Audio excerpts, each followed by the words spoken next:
مہمان خصوصی نے بہت ہی سادہ اور لیکن بہت واضح طور پر آج کے عنوان کی وضاحت فرمائی. میں صرف یہ پوچھنا چاہوں گی کہ ایک تو اتنی اسٹیٹسٹکس جو ابھی کل بھی ہمیں اسمبلی میں پتہ چل جائے گی، کیا وہ ایک عام آدمی کی سمجھ میں آ سکتی ہے؟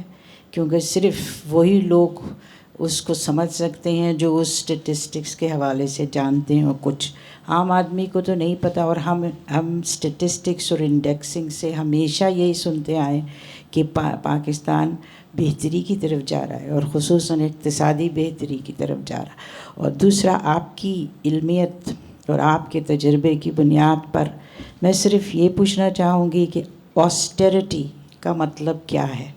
صرف یہ نہیں کہ سادگی اس کی طرف، کیسے، کون، کس طرح سے، اور اس کا امپلیمنٹیشن، اور اگر نہ ہو تو اس کی سزا یا اس کا نقصان کون اٹھائے گا؟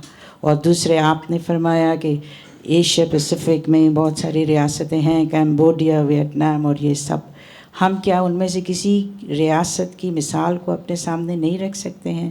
چین تو ہے، لیکن اور ریاستیں بھی ہیں کہ انہوں نے کیسے ترقی کی، ان کو کیسے فائدہ ہوا، وہ بھی تو انڈر ڈیولپڈ اور ڈیولپنگ کنٹریز میں سے ہیں، اور اب ڈیولپڈ کنٹریز میں سے ہو جائیں گے. بہت شکریہ.